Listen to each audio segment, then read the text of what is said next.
Boa noite, meus caros, boa noite, minhas caras. Vamos começar, então, nosso segundo semestre de Lógica nesse ano letivo de 2021, que adentrará, obviamente, vocês já perceberam, né? 2022, mas pelo menos em 2022 a gente vai estar presencial, né? A gente tem o retorno programado para 16 ou 17 ou 18 de janeiro, que é uma terça-feira, né? Começam as aulas, então a gente vai ter aula... lá pelo dia 20 de janeiro, teremos aula presencial, finalmente, né, com aqueles que estão aqui, tá? E vão participar lá na Unicentro, finalmente. Bom, dito isso, eu quero que a gente hoje faça uma conversa, vamos ver quanto tempo vai demorar, sobre o que a gente vai fazer a partir de agora, né? A gente chegou na metade do curso, né, pelo menos cronologicamente, né? Embora talvez não conceitualmente ou conteudisticamente, né? Depende também como é que vocês encaram a quantidade de matéria, né? De coisas que são fáceis para alguns, são mais difíceis para outros e assim vice-versa, né? Então, pelo menos cronologicamente, a gente está na metade do nosso curso. A gente, então, encerrou nosso primeiro semestre vendo a lógica de Aristóteles, né? A gente fez um primeiro semestre essencialmente de familiarização, de introdução aos conceitos fundamentais da lógica. Eu tentei várias vezes mostrar para vocês a relação que a lógica tem com os demais ramos da filosofia, e, em particular, o tipo de questão que a lógica traz, o tipo de questão que a lógica tenta resolver, né? E a gente terminou o semestre começando a entrar naquele que é o primeiro sistema, o primeiro grande modelo de lógica do Ocidente, e que eu expliquei para vocês, né? Vocês viram as aulinhas, né? Cronologicamente e também, certamente, em termos de influência no nosso modo de pensar, foi o mais importante, o mais duradouro, o mais relevante, que é a lógica de Aristóteles. Não dá para pensar a filosofia ocidental, não dá para pensar a razão ocidental sem pensar em Aristóteles, tá? Inclusive, eu não vou... Às vezes eu começo a falar do Aristóteles ou de algum autor e me alongo demais, tá? Eu não quero entrar em detalhes, vocês vão estudar Aristóteles com antiga, né? Provavelmente lá com o professor Juliano, não sei que textos vão ler, mas enfim, vão se aprofundar em Aristóteles. Mas o próprio Aristóteles, né, na história da filosofia, ele representa, talvez mais do que Platão, ou talvez mais do que os pré-socráticos, sob um certo aspecto, né, um momento de nascimento, um momento da formulação do paradigma dentro do qual a gente faz filosofia e dentro do qual a gente concebe a razão, tá? Você está no Platão, mais uma vez, tá? Não vou entrar em detalhes, mas vocês se lembram, né, que em Platão há uma crítica bastante profunda da linguagem, da escrita, né, e, portanto, do uso de símbolos, né, para captar o nosso pensamento. Se vocês lerem o Fedro, né, vocês vão ver que lá, em outras passagens de Platão, né, existe uma condenação muito direta da escrita, né, como sendo um jeito de trair, um jeito de você, digamos assim, degradar o pensamento. A escrita, né, o texto escrito, o texto comunicado através de símbolos, jamais vai ter as características que dão ao pensamento humano seu valor, a sua vivacidade, a sua riqueza, né? Assim como em Platão a realidade é uma cópia degradada de um mundo ideal, também para ele a escrita é uma espécie de cópia degradada, né, de decadência em relação ao pensamento, em relação ao logos, né, em relação à razão humana. Que Aristóteles, e por isso, até por isso, né, o Platão escreve diálogos, né, escreve peças de teatro onde ele tenta, de uma certa forma, reproduzir a oralidade, né, que, segundo ele, é mais adequada, mais propícia ao pensamento que a escrita, que é aquela letra fria, fixa, né, da escrita. Ele diz, por exemplo, que a escrita faz com que a gente perca a memória, porque a gente não se preocupa mais em guardar as coisas, né? Que hoje as pessoas dizem que com os computadores e celulares a gente vai deixar de lembrar das coisas, deixar de fazer operações na nossa cabeça para usar calculador e para fazer tudo no celular. Ele dizia, né, que com a escrita a gente ia ficar todo mundo meio burro, porque estava tudo lá pronto, né, você ia ler e você não precisava mais pensar. Bom, a impostação, né, a proposta do Aristóteles é muito diferente, né? Aristóteles é um sujeito que vai se preocupar diretamente com a linguagem, sujeito que não vai se negar a sistematizar o conhecimento, a tentar exprimir o conhecimento de modo mais preciso e completo possível através da linguagem, por meio da linguagem.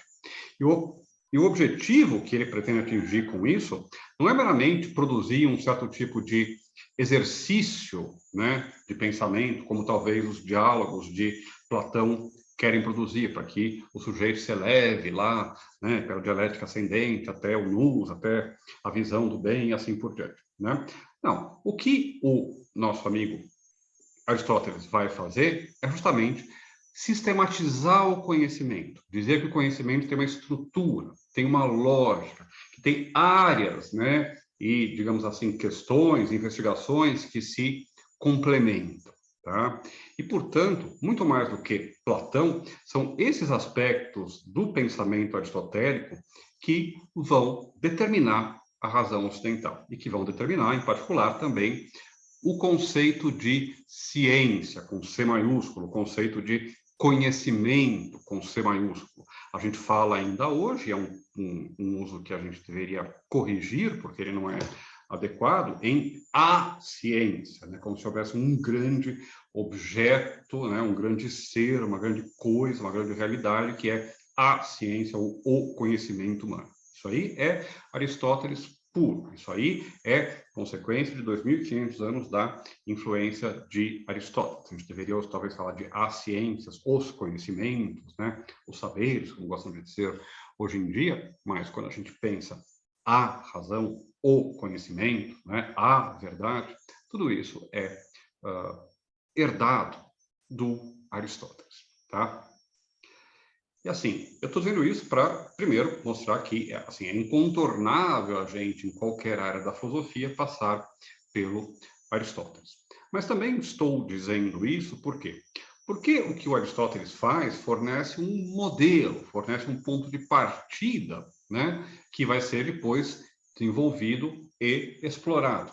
E vai ser desenvolvido e explorado ao longo da história da filosofia até a exaustão, até não ter quase mais nada do que tirar da lógica aristotélica, tá?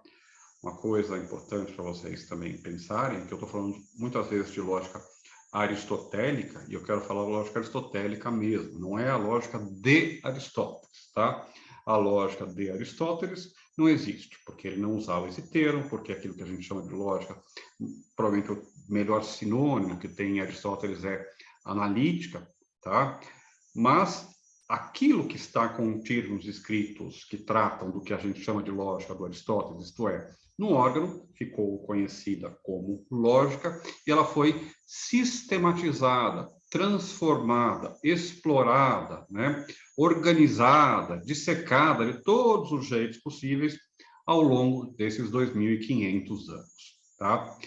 Se vocês olharem, por exemplo, a Idade Média produziu uma quantidade imensa de literatura filosófica, que era basicamente comentários da lógica de Aristóteles, né? Livros de milhares, centenas de milhares de páginas, que basicamente esmiuçavam cada passagem, cada frase, cada termo, né? Cada vírgula que aparecia nos textos de Aristóteles, tá?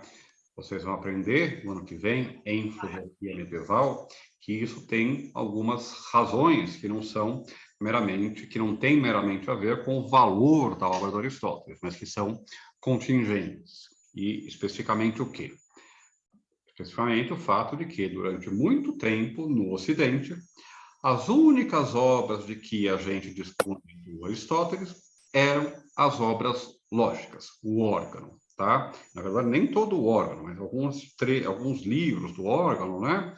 E, eventualmente, um ou outro trecho de outros livros, né? Às vezes em citações indiretas e assim por diante, né? Vocês vão aprender que foi só a partir do chamado do período do Renascimento medieval, né, que precede o Renascimento, digamos, do humanismo, lá do século XV, XVI, mas durante o século XII, o século XIII, né, com Alexandre Maga, Alberto Magno, depois Tomás de Aquino, Boaventura, todos esses grandes nomes, o que se faz é justamente recuperar os textos do Aristóteles. Tá? Como é que se recuperam os textos do Aristóteles? Os textos do Aristóteles que tinham sido perdidos no Ocidente tinham ficado guardados nas bibliotecas dos países árabes, né? Onde hoje é o Irã, Afeganistão, os países do Oriente Médio, assim por diante, e lá guardaram-se os textos originais do Aristóteles. Com as cruzadas, com a troca também comercial, né, entre Ocidente e mundo árabe, né, países lá, Síria, Pérsia, não sei o quê. Bom, os ocidentais, né, os europeus, nós, né, nós não somos europeus, mas eu estou contando a história da filosofia, né, ela é uma coisa europeia e branca e de homens, né, e a gente tem que reconhecer esse fato para poder contar essa história direito e, eventualmente, né, mudar o rumo e a cara dessa história, né, mas essa história europeia, esses europeus foram lá, pegaram os livros do Aristóteles de volta, né, a poética, a retórica, a política, né, a ética, os demais livros de Aristóteles e trouxeram de volta para o Ocidente. Então, a influência de Aristóteles não é só imensa, como ela foi durante quase mais de 1000 anos, né, porque isso aí foi em 1200, mais ou menos, 1300, exclusivamente, ou quase que exclusivamente, no campo da lógica. Tá? Então, assim, a influência que o Aristóteles tem é imensa. Eu já contei para vocês, provavelmente contei nas aulinhas que vocês assistiram, né? Que até muito pouco tempo atrás, né, 20 ou 30 anos atrás, havia universidades do Brasil em que se estudava e se ensinava em lógica aristotélica. Não tanto nos cursos de filosofia, mas nos cursos de direito, por exemplo, as pessoas usavam manuais de lógica aristotélica em 1990, ou 1980, ou no começo dos anos 2000. É uma coisa maluca, tá? Bom, porque tem essa influência que é inescapável e que é tremenda, tá? Por isso, então, que a gente começa quase tudo por Aristóteles. E além da influência direta na lógica, tá? Além dessa influência da teoria do silogismo, outra coisa que o Aristóteles vai entregar para nós é justamente esse modelo de razão, essas categorias, né? Esse tipo de uso da razão. Tá? Então, se vocês se lembram das aulinhas em que eu comecei a falar sobre Aristóteles, vocês se lembram que eu expliquei que tinha 2 livros, né, centrais dentro do órgão, que eram os primeiros analíticos e os segundos analíticos. Eu expliquei que os primeiros analíticos são a teoria do silogismo, e os segundos analíticos são uma teoria da ciência, uma teoria da demonstração, tá certo? E, portanto, quando a gente passa do primeiro livro dos analíticos, os primeiros analíticos, para os segundos analíticos, a gente entra em uma série em campo, em uma série de reflexões que não são propriamente formais, lógicas, que têm a ver só com os argumentos, mas que têm a ver, por exemplo, com epistemologia, por exemplo, com ontologia, por exemplo, com teoria do conhecimento. Nos segundos analíticos, por exemplo, Aristóteles vai definir uma coisa que ele chama de silogismo científico. E o silogismo científico é diferente do mero silogismo, tá? Do silogismo comum, porque nele as premissas são verdadeiras. As premissas de um silogismo são tomadas hipoteticamente, a gente poderia colocar um se no começo do nosso silogismo, né? Se todos os homens são mortais e se Sócrates é homem, então Sócrates é mortal. Né? Os silogismos, né? Eles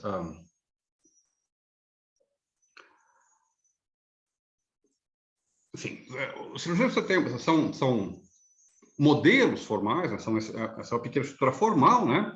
Que simplesmente estabelece a relação entre proposições do ponto de vista da forma.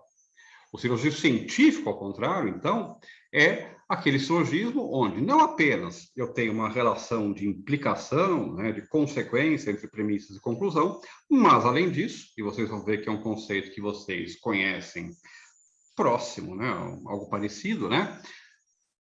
O silogismo científico é também um silogismo onde as premissas são verdadeiras. Vocês se lembram quando a gente distinguiu validade de verdade? A gente usou o conceito de um argumento sólido. Um argumento sólido é aquele que não apenas é válido, mas onde também as premissas são verdadeiras. O Aristóteles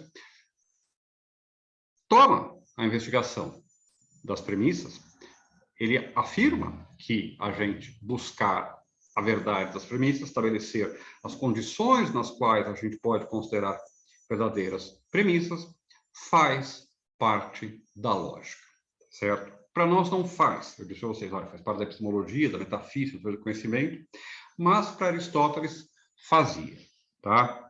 Bom, mais uma vez, por que eu estou falando isso? Porque isso significa que não dá para a gente fazer lógica, para a gente investigar a estrutura dos argumentos, a estrutura formal dos argumentos, sem se colocar questões que são fundamentais em outras áreas da filosofia, por exemplo, a ontologia, por exemplo, a epistemologia, por exemplo, saber a teoria da metafísica ou a teoria do conhecimento, tá certo?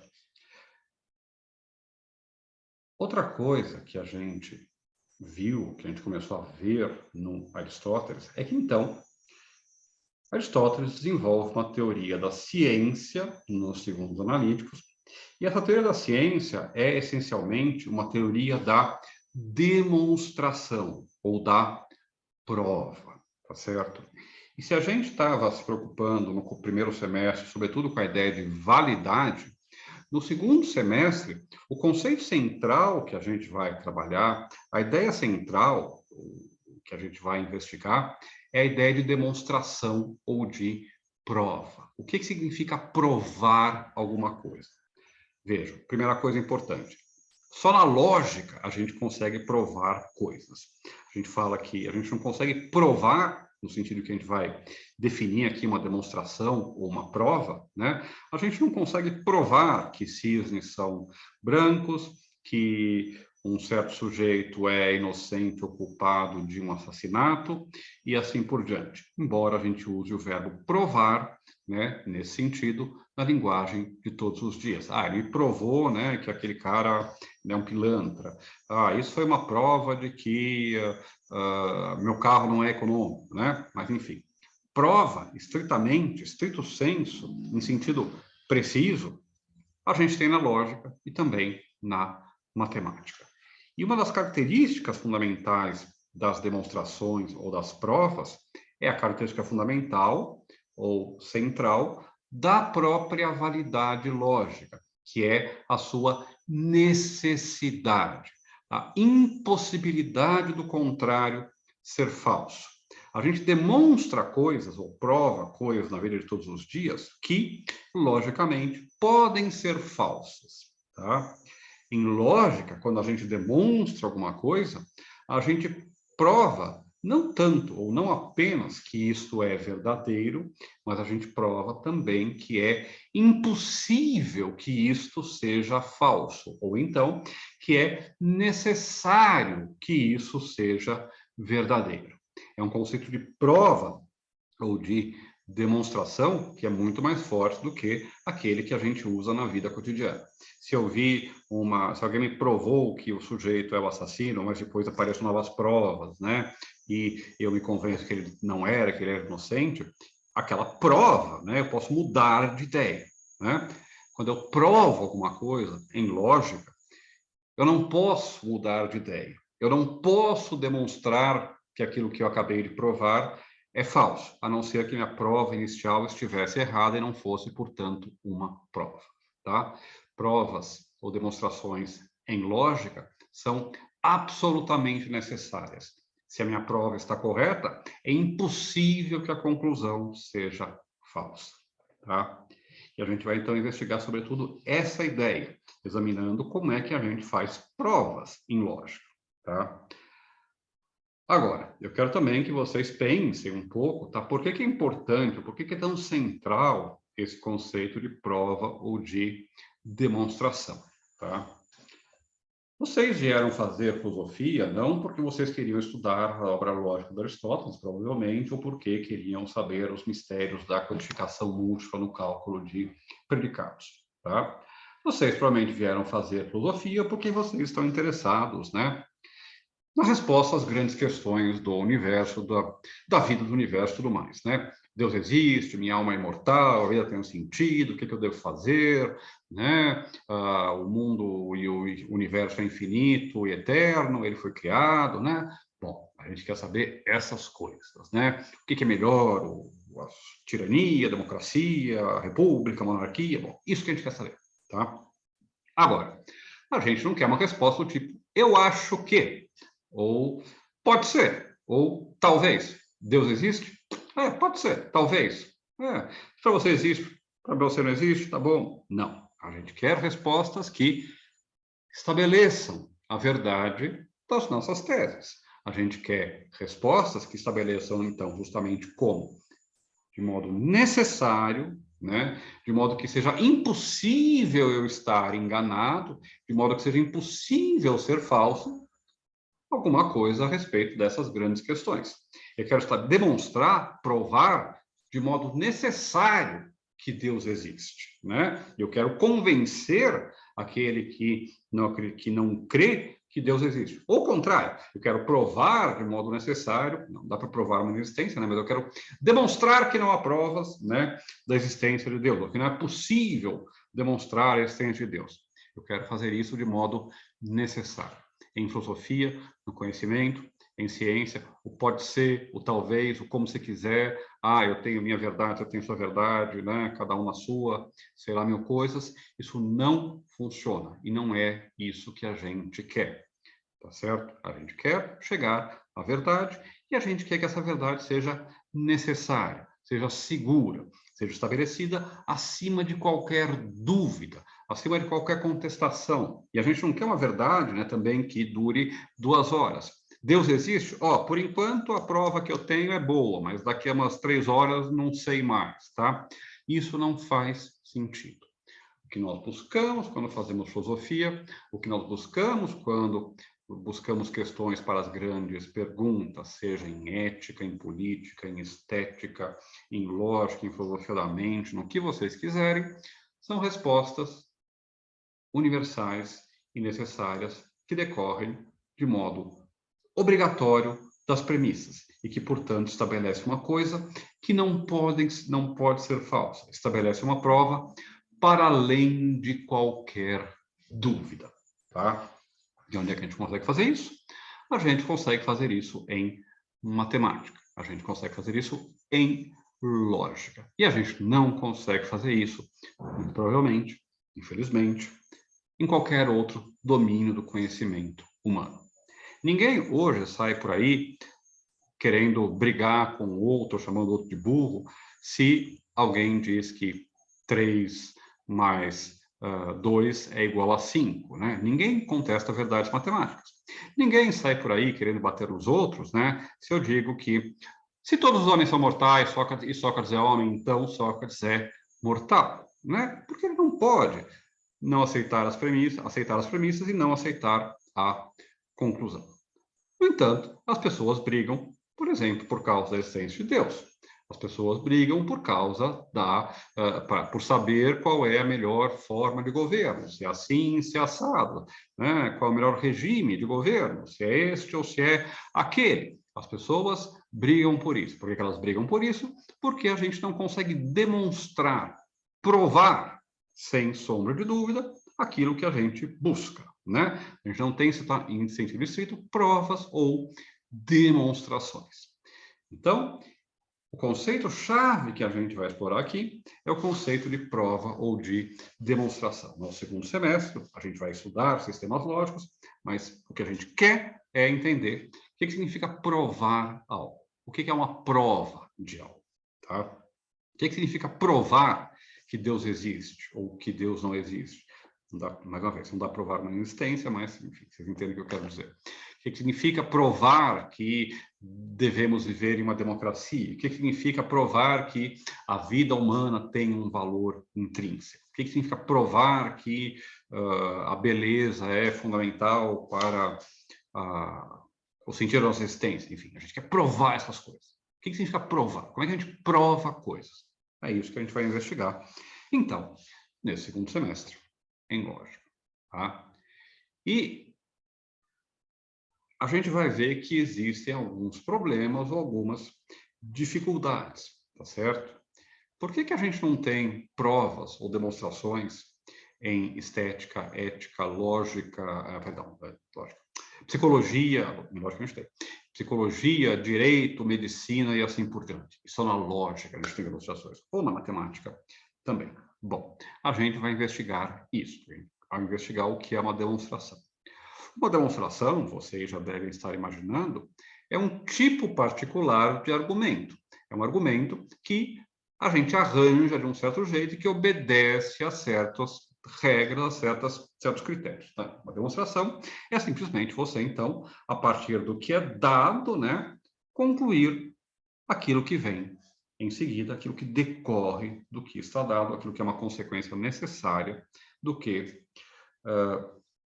está dado. Tá?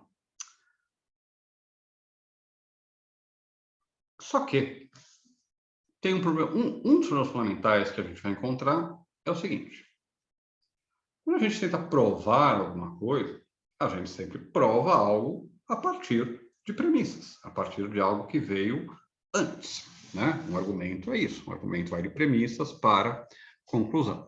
Né? E como qualquer um que já teve, por exemplo, um filho de 3 ou 4 anos, né, sabe, a gente sempre pode perguntar para qualquer afirmação, né, por quê? Né? Filho, come teu jantar. Por quê? Porque se você não comer, você vai ter fome. Por quê? Porque se tiver fome, você não vai crescer, né? Por quê?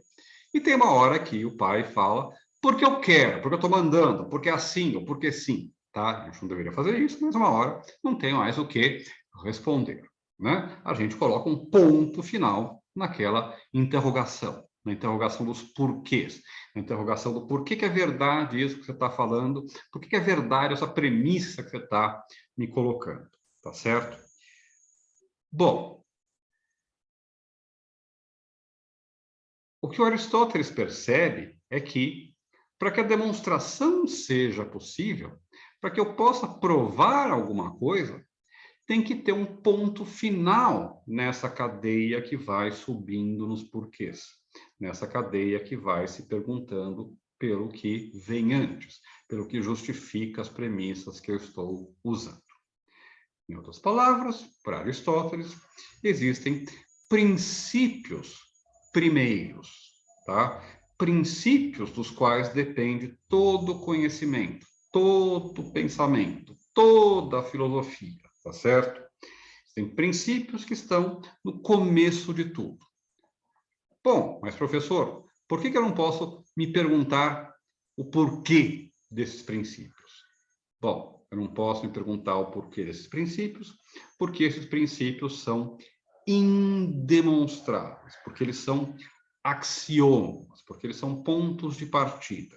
Porque se eu admitir que eu posso perguntar pelo porquê deles, o que vai acontecer é o chamado regresso ao infinito, né? Eu vou começar a voltar, né? Vou chegar lá em Adão e Eva, depois vou chegar lá na criação, no Gênesis, no Big Bang, onde for, né? E eu vou te perguntar o porquê, o porquê e o porquê. Bom, para Aristóteles, isso torna qualquer demonstração impossível, porque seria um regresso ao infinito. Eu sempre iria remontar a um porquê anterior. Então, eu tenho que ter princípios que são primeiros e indemonstráveis. E esses princípios que são primeiros e indemonstráveis são princípios tanto da lógica, como vocês já sabem, já ouviram falar deles nas minhas aulinhas, quanto do ser, ou da metafísica, ou da metafísica, da ontologia. São princípios, né, tanto do pensamento sobre a realidade, quanto da própria realidade. Nós devemos seguir esses princípios quando pensamos, porque esses princípios definem a própria realidade. E a gente pode confiar ou deve confiar neles, né? Porque existe um paralelismo absoluto entre o domínio do nosso pensamento e o domínio da realidade, porque ambas são regidas pelos mesmos princípios. Quais princípios? Por exemplo, o princípio de identidade, que diz que A é igual a A, toda coisa é igual a si mesmo, tá? Por exemplo, o princípio de não contradição. Antes de passar para os outros princípios, por que o princípio de identidade é necessário? É primeiro e não pode ser questionado. Porque se eu digo que uma coisa é algo e não é algo ao mesmo tempo, isso não faz sentido. Eu não posso concluir nada se aquilo sobre o que eu estou falando não mantém a sua unidade, a sua identidade. Esse aqui é o Aristóteles, tá? Vejam só, aqui eu da aula fala sobre ele hoje, tem uma imagenzinha aqui do Aristóteles, tá? Um bustozinho dele. Agora, imaginem que eu diga que este aqui é o Aristóteles e este aqui não é o Aristóteles. Vamos falar. Não estou entendendo, professor. Por que vocês não estão entendendo? Ou por que isso não faz sentido? Porque isso, digamos assim, rompe justamente as barreiras do sentido. Rompe as barreiras da coerência, da consistência que tanto a nossa linguagem quanto a realidade devem ter, né? Não faz sentido dizer que este aqui é Aristóteles, o filósofo lá, autor da metafísica, e este aqui também é o Tião, né? O mecânico da esquina que arruma o meu carro, tá certo?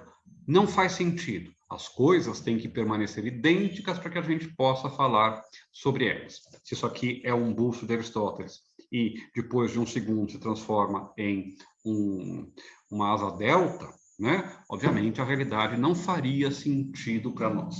Para que a realidade faça sentido, tem que haver permanência, unidade, tem que haver identidade, tá certo? E vejam, essa identidade da realidade é a mesma identidade que do nosso pensamento. Assim como o nosso pensamento desapareceria se a gente rompesse com o princípio de identidade, também a realidade desapareceria se a gente rompesse com o princípio de identidade. Se as coisas não fossem mais elas mesmas, a realidade desaparece. Se as palavras não significam mais as mesmas coisas depois que são ditas, a possibilidade de comunicação, a linguagem, desaparece. O princípio de identidade é uma coisa que não pode ser demonstrada, porque ele é condição para que aquilo que a gente usa para demonstrar, a linguagem, o pensamento, exista. Nesse sentido, ele é prévio, ele é anterior à linguagem e ao pensamento. Ele é prévio na lógica, no sentido de que ele é um princípio primeiro, né? E ele é prévio na ordem do ser, porque ele define uma característica essencial que todo e qualquer ser vai obedecer. Outro princípio da lógica aristotélica, outro princípio da demonstração, outro princípio do ser, o princípio de não contradição, né? Que diz que não posso ter a afirmação de algo e a negação disto. Eu não posso dizer está quente em Guarapuava agora e não está quente em Guarapuava agora. Eu não posso dizer que o Palmeiras é o atual campeão da Libertadores, que será o próximo também, e que o Palmeiras não é o atual campeão da Libertadores. Tá? Vejam, isso é diferente do princípio de identidade. O princípio de identidade diz que uma coisa é igual a ela mesma. E o princípio de não contradição diz que eu não posso afirmar e negar uma coisa, né, ao mesmo tempo, sob o mesmo aspecto. E vocês veem que, embora não sejam o mesmo princípio, os dois, digamos assim, dependem da mesma estrutura da realidade, da mesma origem, né, primeira, na ordem das coisas e na ordem do pensamento. O terceiro grande princípio é o princípio do terceiro excluído, o princípio que diz que ou uma coisa ou o seu oposto, ou há ou não há, e que, portanto, não há uma terceira possibilidade. O que significa o princípio do terceiro excluído? Significa que quando eu trato da verdade, eu só tenho duas possibilidades, ou o verdadeiro ou o falso.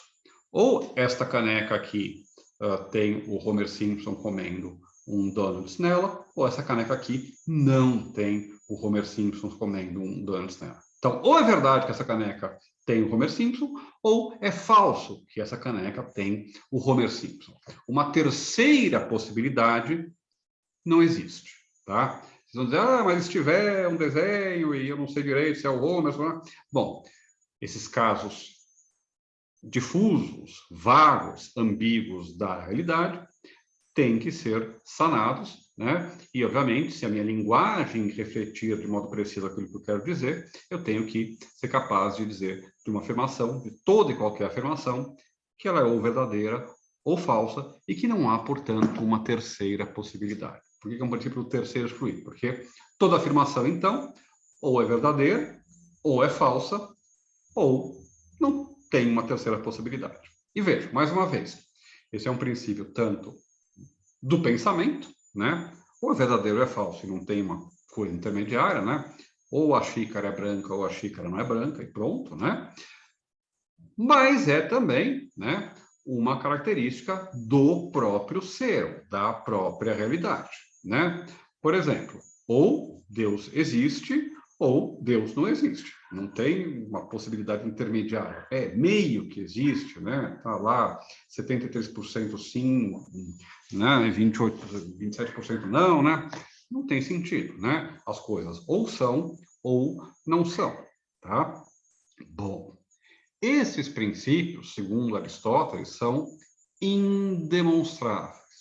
Esses princípios, segundo Aristóteles, são tão fundamentais que sem a realidade desapareceria e o pensamento seria impossível, tá?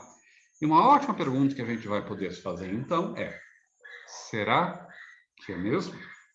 Veja, talvez seja. Se não for, a gente tem um problema, tá? Um primeiro, saber se existem alguns princípios primeiros, né, dos quais a gente possa partir para demonstrar as coisas, para conhecer as coisas, né, que eles próprios não precisam ser demonstrados.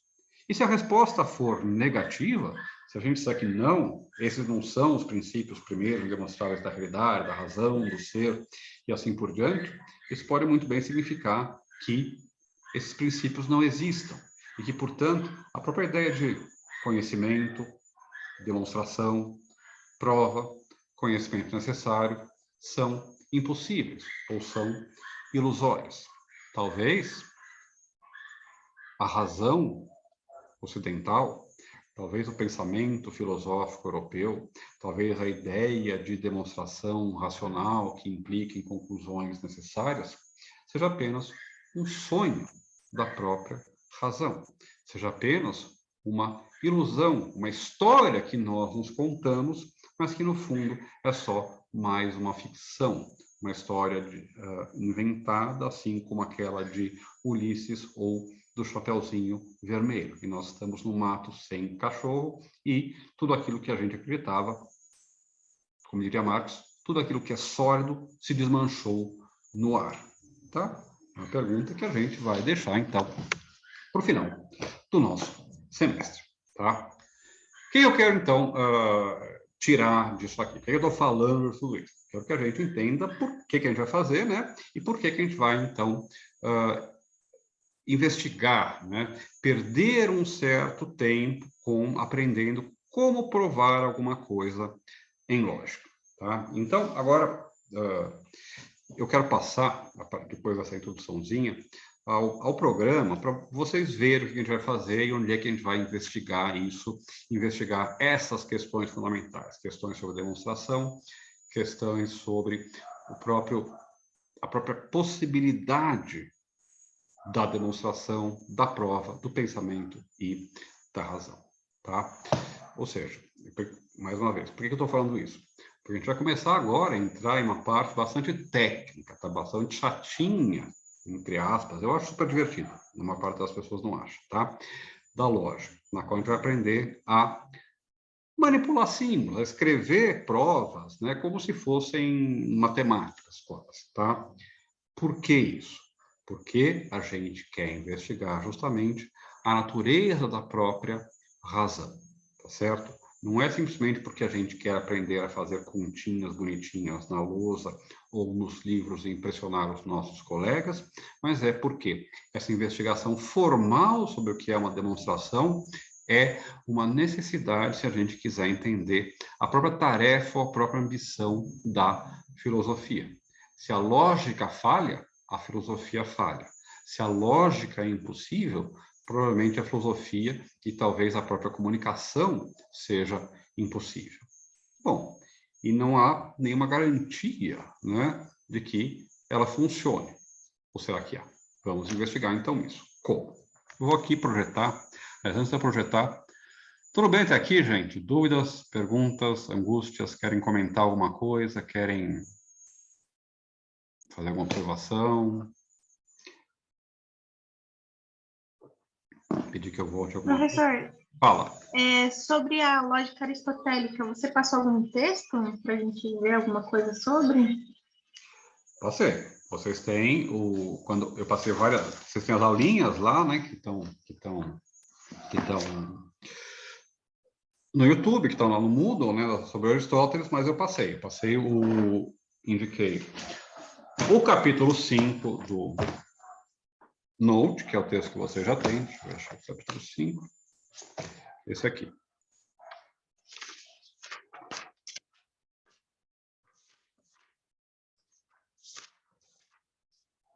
Capítulo 5, a lógica dos enunciados categóricos. Tá? Esse livro trata da lógica do Aristóteles, esse livro trata daquilo que a gente está usando. Tá? Eu não passei o texto, mas eu indiquei, falei para vocês lerem, assim, não lerem para a disciplina, mas que é uma leitura que vocês vão ter que fazer algum dia na história de vocês para se formarem em filosofia, para serem filósofos, tá? Lerem os 6 livros do órgão do Aristóteles, tá? O Aristóteles, assim, vocês vão ter que ler, tá? Platão, Aristóteles, Kant, Descartes, essas coisas, Hegel, vocês vão ter que ler, não dá para fazer filosofia sem ter lido esses grandes clássicos, tá? Então, o órgão do Aristóteles é outro texto que vocês podem usar, devem usar. Eu não postei o órgão do Aristóteles para vocês, por quê? Primeiro porque são 6 livros, é bastante coisa, né? Mas sobretudo porque não tem uma edição boa em português disponível em PDF, tá? Aliás, eu não sei nem se tem boas edições em português. Tem uma edição da Ediouro, Edipro, uma dessas essas editoras picaretas que pegam, copia a tradução portuguesa, tal. Tem uma tradução de um tradutor incógnito X, que não é muito boa. A tradução portuguesa também não é boa, assim, é feita por um sujeito até respeitado, assim, mas ela é muito pouco literal, não sei se traduziu do francês ou de alguma outra língua, ela é péssima, ela não é boa, tá? Vou dizer que é péssima, mas enfim, dá para usar se não tiver mais nada, tá? E a melhor tradução que a gente tem que dê para usar, a próxima da gente, é uma tradução da espanhola, da editora Gredos, né? Essa edição da Gredos é boa, tá? Mas eu também não sei se tem em PDF, tem na biblioteca da Unicentro, então eu não postei, tá? Mas vocês podem procurar, pelo menos alguns trechos estão disponíveis, tá? Algumas coisas, os tópicos, as categorias dá para encontrar na internet, eu posso colocar para vocês, tá? Mas eu sei que os primeiros analíticos, que é o livro do silogismo, não tem em lugar nenhum na internet. Tá? Então, por isso que eu não passei. Mas vocês podem ler, tem em espanhol, dá para vocês começarem a ler espanhol. E, finalmente, outro texto que eu passei para vocês, tá? Para vocês estudarem sobre o Aristóteles, foi o capítulo 2, né, do Salmon, que também é nosso livrinho básico, e que trata basicamente, então, dos silogismos, das suposições categóricas e dos silogismos aristotélicos, tá? Então, eu passei esse material. E se tiver mais material, posso indicar mais material. Tem vários textinhos que fazem introduções à lógica do Aristóteles e assim por diante, tá? Material sobre a lógica do Aristóteles tem um monte, tá? Aliás, deixa eu recuperar a distinção que eu usei antes, tá? Material sobre a lógica aristotélica tem aos montes, tá? Porque a gente usa uma sistematização, uma reformulação e não o próprio Aristóteles, tá? Então, por exemplo, vocês vão ter tanto no Note, tanto no Salmon quanto no Note, né? Vai ser uma reformulação, né? Uma tem todos diagraminhas para fazer, que o Aristóteles não usava, enfim. Mas tem esses textos, tá? E que eu me lembro foi isso que eu passei para vocês, tá? Ok? Mais alguma coisa, gente? Ou posso ir em frente? Então, vamos lá. Deixa eu projetar aqui para vocês. Cadê o projetar? Share screen. Aqui. Cadê o programa? Aqui, programa de lógica. Tá. Então, a gente está mais ou menos aqui, né? O segundo, vocês estão vendo o nosso programa que vocês têm, tá lá no Moodle, tá? Vocês já baixaram. E a gente vai, então... Deixa eu dar dois, antes da gente de falar o que a gente vai fazer, né? E já, então, me encaminhar para o encerramento. Deixa eu dar dois recados, tá? Que eu esqueci de dar antes. Primeiro, semana que vem a gente não tem aula, porque tem a CIEP, tá? Participei da CIEP, tem a programação aí, vocês receberam, tem vários tem a programação específica da filosofia, dos programas, do departamento, o Gilmar vai falar na segunda-feira, acho que o Juliano fala na sexta-feira, enfim, eu tenho para uma programação de filosofia, tem as comunicações dos alunos, tem e assim por diante, tá? Então, vocês vão estar dispensados das aulas para assistir a CIEP, tá? Então, não é para vocês ficarem no boteco vendo YouTube, mas para vocês participar da CIEP. Tá? A gente não tem aula semana que vem. É por isso também que eu não vou começar muita matéria nova, não vou começar matéria nova hoje, tá? A gente vai ter uma pausa e voltamos, então, na outra semana. Outro recado que eu queria dar para vocês é que o professor Juliano está com aquele programa, né, com os demais colaboradores, né, de reforço, recuperação, aos sábados, e amanhã ele programou um workshop, uma oficina, alguma coisa que vocês devem ter sido avisados por ele, mas ele pediu que os demais professores lembrassem vocês, tá, que participem amanhã, né, uma oportunidade única e interessante. Então, esses dois recados eu queria passar para vocês, tá? Dito isso, agora vamos então ver o nosso programa. Eu vou ainda, quando a gente voltar na outra semana, retomar algumas coisas do Aristóteles, esmiuçar algumas coisinhas com um certo detalhe, tá? Porque tem algumas coisas que são interessantes para a gente. Mas a gente já vai aprender, tá? Que existem alguns problemas ou limitações na lógica aristotélica, tá? Primeira coisa que a gente vai perceber, o que a gente vai investigar, é o seguinte: que tipo de lógica é a lógica aristotélica? A lógica aristotélica é uma lógica de termos, tá? Se vocês se lembram das aulinhas, vocês se lembram que as nossas regras de validade no silogismo, elas dependem da relação, né, entre os termos e, em particular, da relação de distribuição entre os termos médios e os termos extremos dentro do silogismo, tá?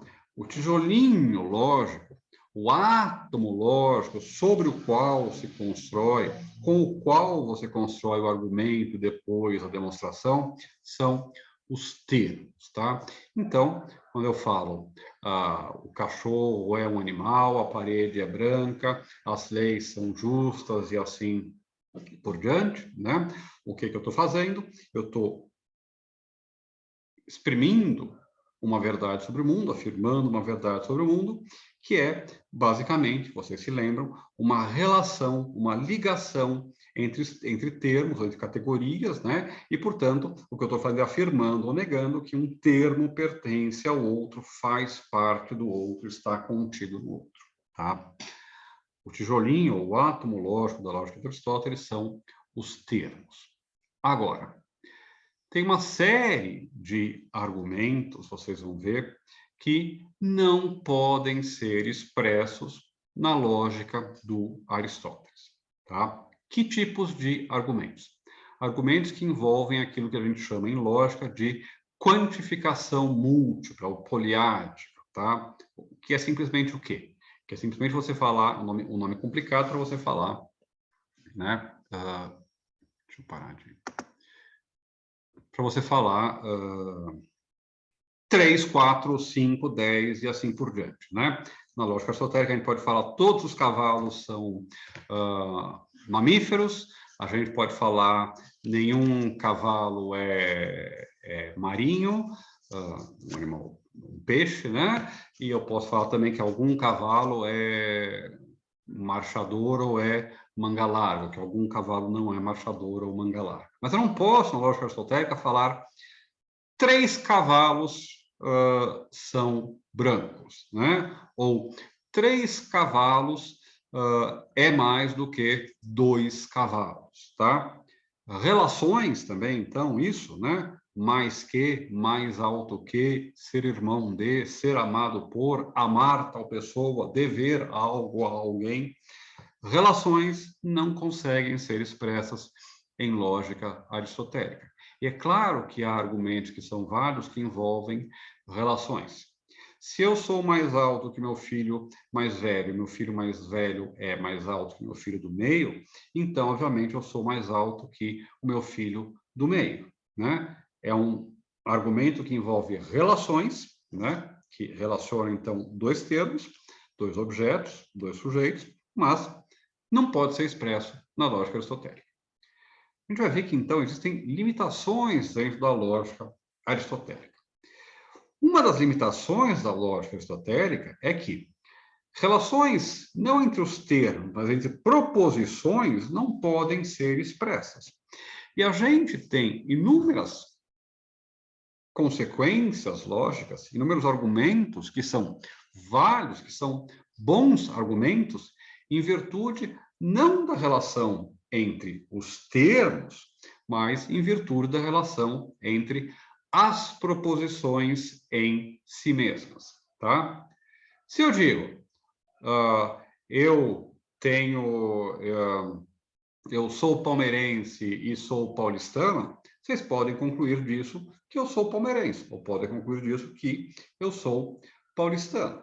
Só que a frase ou a estrutura, eu sou isto e eu sou aquilo, isto é isso e também aquilo, não pode ser expressa na lógica do Aristóteles, tá? Outro tipo muito simples de argumento, o silogismo disjuntivo, né? Hoje, ou eu vou jantar feijoada, ou eu vou jantar macarronada, tá? Eu estou dizendo que ou eu vou comer isso, ou eu vou comer aquilo.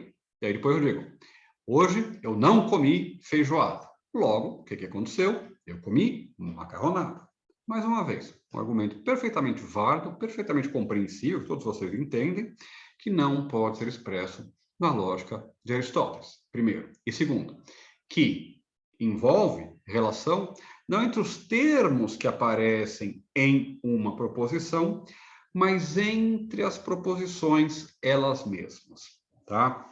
Então, o que a gente vai começar a investigar... Opa! O que a gente vai começar a investigar... Deixa eu aqui, share... Vai ser justamente a lógica que envolve as relações entre proposições. Isso é o cálculo proposicional. Como é que a gente faz isso? A gente faz isso formalizando proposições com letras maiúsculas e estabelecendo relações lógicas entre elas, tá? E quando eu estava falando, então, que agora o nosso curso vai ficar um pouco mais técnico, digamos assim, é porque, então, a gente vai começar a construir provas, né? Você já tem lá um... Opa, agora... Você já tem lá um note, né? Provas que vão ter mais ou menos essa cara aqui, né? Onde a gente consegue, né, formalizar os nossos argumentos com símbolos. Então, o que a gente vai fazer vai ser aprender isso aí. Aprender a escrever proposições com letras maiúsculas, aprender os símbolos que exprimem relações lógicas e assim por diante. Aprender uma linguagem lógica que é essa tal lógica de proposições ou lógica proposicional. Lógica de Aristóteles, lógica de palavras, de termos, lógica proposicional, lógica da proposição, do todo, da relação entre esses todos verdadeiros ou falsos, entre a relação entre as verdades das proposições, tá? Agora, o que vai faltar, tá? Algumas proposições, alguns argumentos envolvem não apenas a relação entre proposições, mas também a relação entre termos dentro das proposições, tá? Por exemplo, se eu disser, é um silogismo aristotélico, categórico, perfeitamente aceitável, eu dizer todo cavalo é um mamífero, todo mamífero é um animal, logo, todo cavalo é um animal. Mas não é possível, na lógica aristotélica, eu formalizar, eu exprimir algo assim. Todo cavalo é um animal. Logo, uma cabeça de cavalo é uma cabeça de animal. É um argumento perfeitamente razoável, que não pode ser expresso nem na lógica aristotélica, nem no cálculo proposicional. Por quê? Porque ele envolve não apenas a relação entre as proposições, mas a relação entre aquilo que está dentro também das proposições, que são os termos, que são, a gente vai ver, constantes, variáveis, predicados, a gente vai dar nomezinhos para esses termos, né? Ver que tipos de termos existem, e a gente vai, então, construir esse sistema lógico mais abrangente. E o cálculo de predicados, tá? Isso onde a gente quer chegar, não se assustem com esse nome, tá? Não é um cálculo, é uma lógica. A lógica não é um cálculo, são coisas diferentes, tá? Um dia a gente pode... Eu posso explicar isso para vocês, tá? Mas a lógica de predicados é o grande modelo lógico que a gente usa hoje, tá? É o modelo lógico que a gente usa na filosofia como ponto de partida para desenvolver tudo aquilo que vem, seja para confirmar ou para negar esse modelo. Lógicas não clássicas partem do cálculo do predicado, para negar ou para criticar as limitações, né?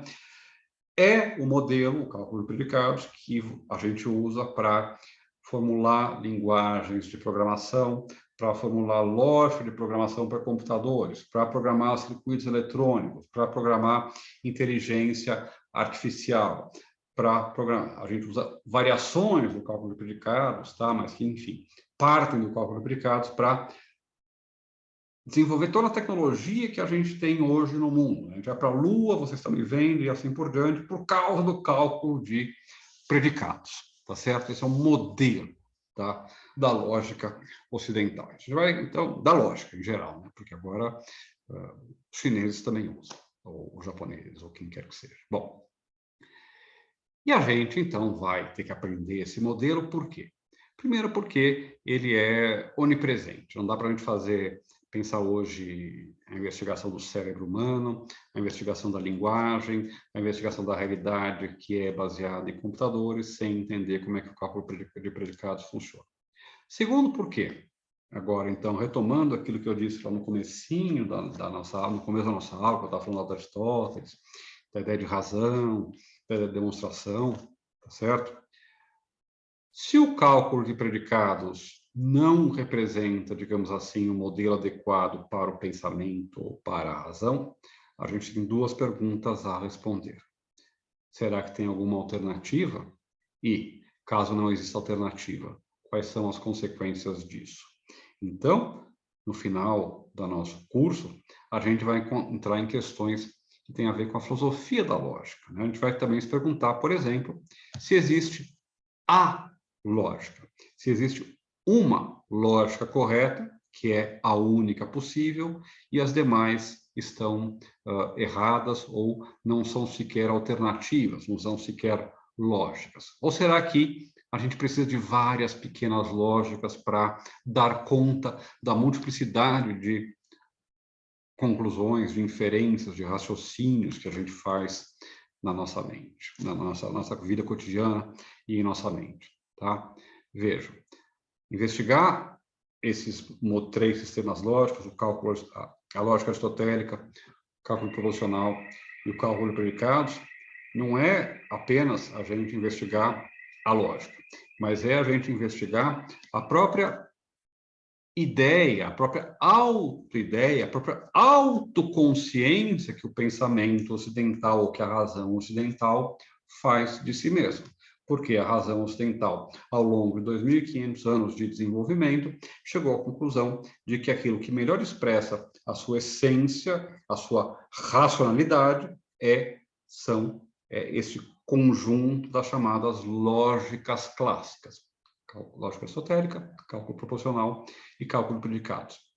E vocês vão aprender, vão perceber, tá? Que o próprio cálculo proposicional e a própria lógica aristotélica são um subconjunto, um capítulo dentro do cálculo de predicados, dentro da lógica de predicados. A lógica de predicados é o modelo mais universal de razão de que nós dispomos, porque ele engloba dentro de si, então, todos os outros modelos prévios, todas as formas de raciocínio, todas as outras formas de pensamento. É por isso que a gente vai agora começar a investigar esses modelos.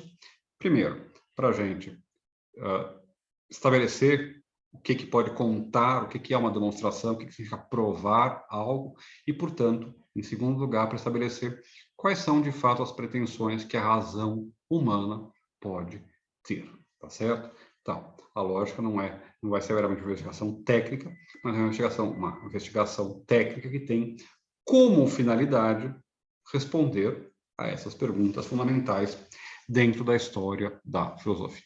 Então, nossos próximos passos são, primeiro, entender as limitações, explorar um pouco mais a lógica aristotélica, ver como ela funciona direitinho e ver, portanto, quais são as suas limitações, né?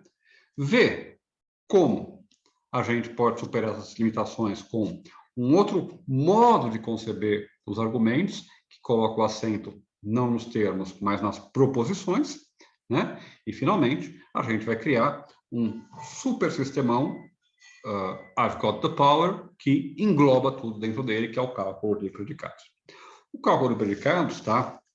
Infelizmente, ele é um pouquinho mais exigente do ponto de vista formal, tá? E ele vai levar a gente a trabalhar com expressões que podem assustar um pouco vocês por enquanto, tipo essas aqui, tá? Aqui, vejam, tá aparecendo aí os sinaizinhos, tá? O que a gente vai ter que fazer, o que eu vou fazer, então, vai ser explicar passo a passo, né? Cada um desses símbolozinhos que aparecem aí para a gente entender isso. Nem sempre, tá? Eu já digo para vocês, eu consigo terminar todo o cálculo de predicado do jeito que eu quero ao longo do ano, tá? Isso presencialmente, tá? Então, vamos ver. A gente vai se encontrar mais para frente, né? Mas, pelo menos, no que é essencial do cálculo de predicados, eu acabo entrando nas ideias básicas, tá?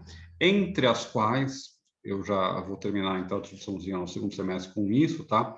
Uma ideia básica que a gente vai encontrar no cálculo de predicados é a ideia de quantificadores, ou de quantificação.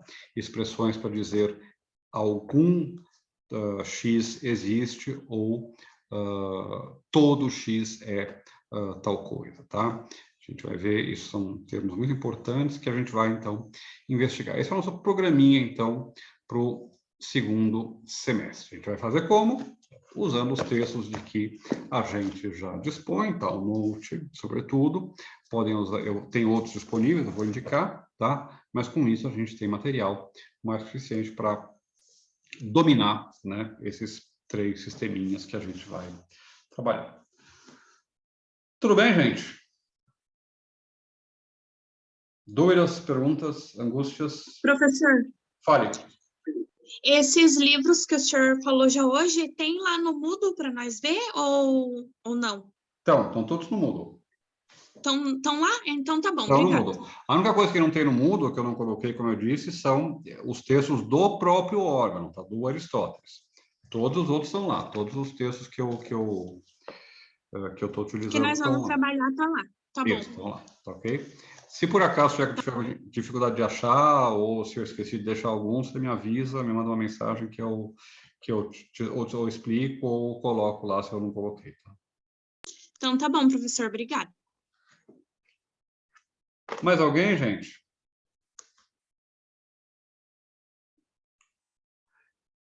Ai, ai. Por que eu não ganho na loteria? E vou morar nas Bahamas. Entrega, Eric, me entrega esse trabalho atrasado. Eu dei 50 mil chances para vocês, tá bom? Entrega. Quando vocês quiserem entregar, entreguem o trabalho, não tem problema, tá? Mas me entreguem. Não sumam e entreguem o trabalho. Pode me entregar, depois eu altero lá a nota, vejo, converso, tá? Eu não vou fazer correção do trabalho porque o primeiro trabalho foi mamão com mel, tá? Eu fui amigo, tá? Então não cobrei muito, tá? E todos foram ok. Quem vocês viram lá as notas, assim, eu ninguém foi aprovado, todo mundo conseguiu mais ou menos se virar, alguns menos bem do que... não tão bem quanto outros, tá? Mas, ok, deu para perceber que todos pegaram pelo menos boa parte daquilo que eu pretendi passar para vocês. Se a gente tivesse presencialmente, eu faria um comentário mais individualizado das provas. Se alguém quiser conversar sobre trabalho, saber por que teve tal nota e assim por diante, me avisa, a gente marca uma conversa, um Zoom, assim, eu converso, tá? A gente não tem nenhum problema. Mas eu não vou fazer isso... Quando a gente está em aula presencial, a gente gasta 1 hora ou 2, né, comentando as provas, devolvendo as provas, respondendo as suas tarefas. Eu não vou entrar nisso aqui, porque seria cansativo demais com a logística que a gente tem no computador, né? A gente pode... Em breve vamos nos encontrar, a gente pode conversar sobre essas coisas ao vivo. Mais alguma coisa, gente? Dou-lhe uma, dou-lhe 2, dou-lhe 3. Bom, então, vamos ficar por aqui.